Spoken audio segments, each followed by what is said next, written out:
behind me is the gateway to Latin America, which takes you through Mexico and down to the rest of Latin America.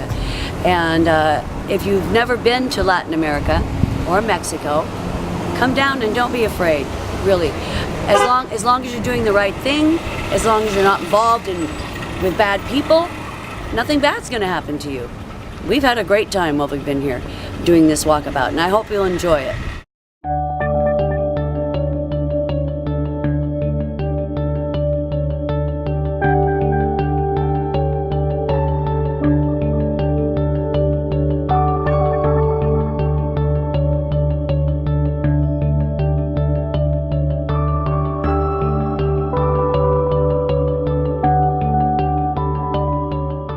I have to admit, I'm going to be perfectly honest, I had a little bit of apprehension before I came over here, but I'm telling you, don't believe all the hype you're reading in the paper, because Tijuana is a thriving, bustling, clean city.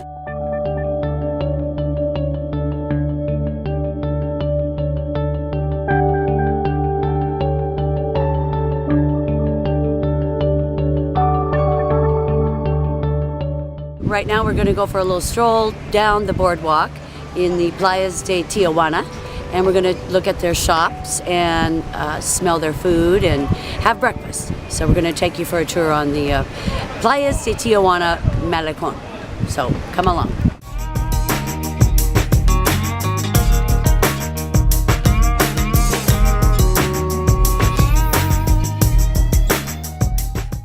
Okay, as you can see here, they're doing a lot of construction. It's a continuing process down below where the wood is. It looks like it's all pretty much all quality material. Down below this boardwalk, they're also constructing a breakwater, which consists of a lot of rocks, cement, and wire over the top of it, which when the high winds come, it will keep a lot of the water away from the wooden boardwalk.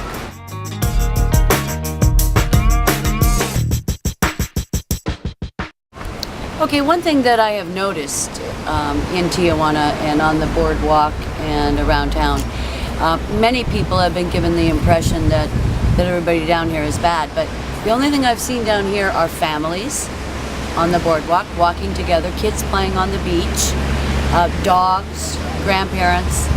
I see no drug dealers, I see no violence, bike riders, you know, everything we do in the States. And again, I want to emphasize, come on down and check it out for yourself, because it's cool. Just be cool while you're here.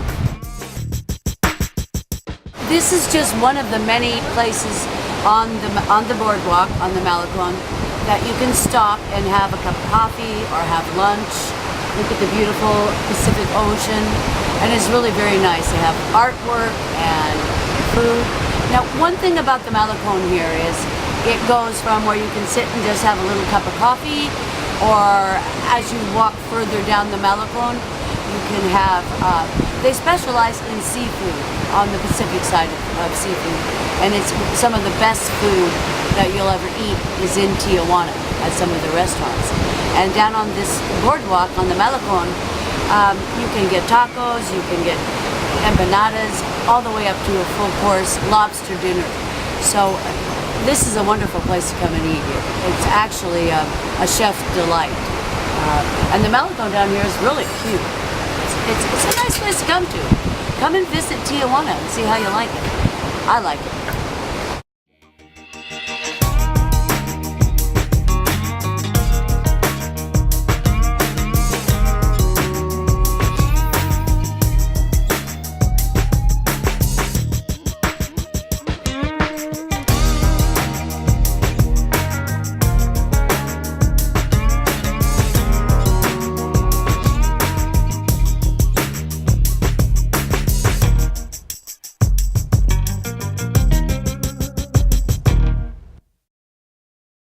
We're in the Zona de Rio with Aida Valencia, who is a famous mosaic artist, and she's working on a project here, and we've just filmed it. Why don't you tell us a little bit about it, Aida? Well, this project is it's in the central part of Tijuana, and it's a facade of in a building that's it's 20 feet high, mosaic work, mostly with stones, glass, and recycled material. And I think you already saw some of the work. Right. We did it in our studio, and it took us like a month and a half to assemble everything, and 4 days to do the installation and seal it and finish the work. So all of those big pieces were built in the studio, and then you brought them over here piece by piece, or when they were all done? It's all good. It's when everything's finished, then we come here, rent lifters, and start working on the installation, because it's a 3-story high building. So it's very heavy mosaics, weigh more than half ton. Do they really? Oh yes, they're Wow. very heavy. Okay. It's a very heavy structure, and because it has marble, stones, glass, metal, hardback, cement. So it's a very, very heavy structure. It is. So it needs to be it's break like in 10 pieces. In 10 pieces? Okay. And then they start lifting everything up and start building it till they finish to the upper part. And then start like doing the sealers and assembling everything, whatever it falls down.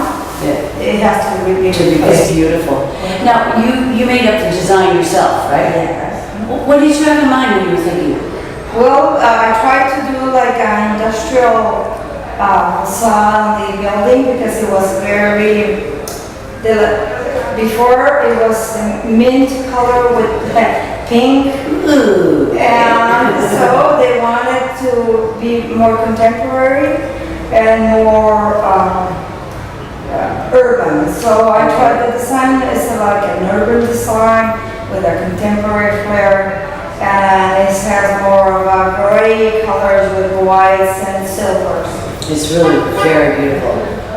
Good. You should be proud of yourself. Thank you so much. Okay. Thank you, Aida. Thank you. Okay.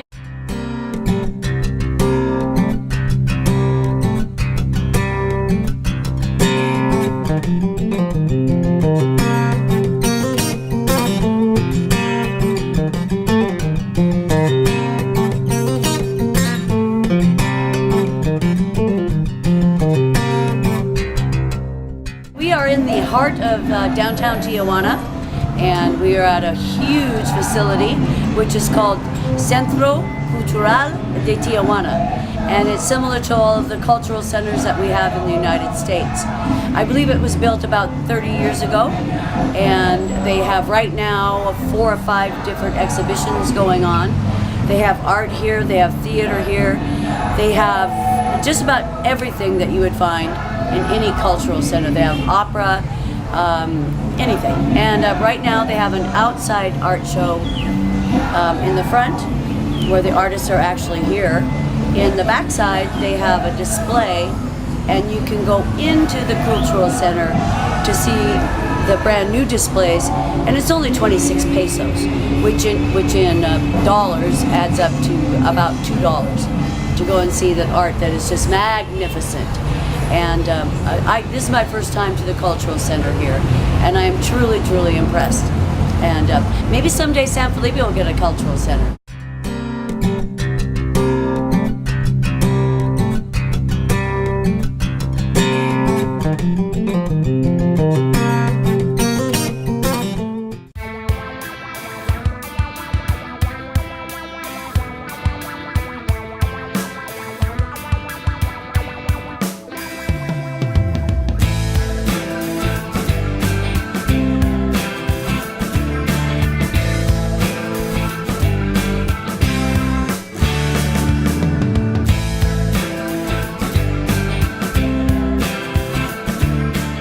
We're here in front of the Caliente Casino, and it's one of Tijuana's landmarks. It's been here forever, and we just couldn't leave Tijuana without showing you the Caliente Casino. And I'm going to go in myself right now just for a few minutes just to see what it looks like, and I'll let you know when we get out.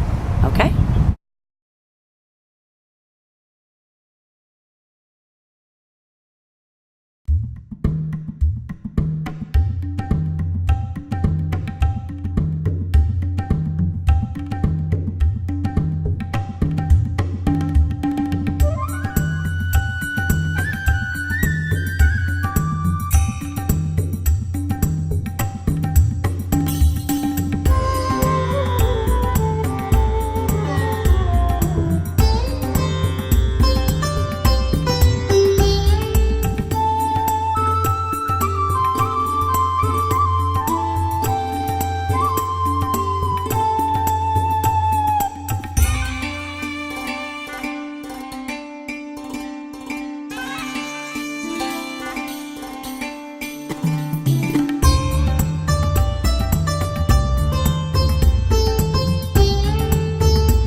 kind of change in security have you seen over the last 2 years? Oh, a dramatic change. A lot of security right now, especially in the highways, especially in where there was no lights or anything. They're putting all the light fixtures, more of police patrolling and things like that. So it's been quite a change for everybody, because now you can drive the highways to Rosarito or to Mexicali and everything with a lot of confidence. With a lot of confidence. Do you ever feel afraid? No, No. no, I've lived here all my life, and I've never seen anything. But like any big city, you have to be careful not to be driving at 1 o'clock in the morning and drunk and everything, because you're a target in any city. It's a very big city, so you'll have problems like that if you're like 5 o'clock in the morning and coming out or outside your house. Then maybe you can encounter a lot of things. A lot of things. Well, in that case, you're sort of asking for trouble. Yes. Yeah. But if you're in the mornings or in the afternoons or everything, always taking the precaution of seeing who's in the back, who's in the front, and it's normally done even if I'm in San Diego. Exactly. I was just going to say, those are normal precautions that we Yes. take in the U.S. too. So that's a little. Because in San Diego, you can't leave if you're shopping, like in Fashion Valley, you can't leave everything in the trunk. When then we come back, there won't be anything there. Really? So it's the same. Yeah, It's it the is. same. It's the same. So, how do you like living in Tijuana? Oh, I love it. It's very diverse. You have everything: good foods, good entertainment, lots of museums. San Diego, that's 15 to half an hour. It depends on if you do a lot of line, an hour and a half. But it's a great place to live. Good. Good. Okay. So you heard it from a resident, and an artistic resident at that.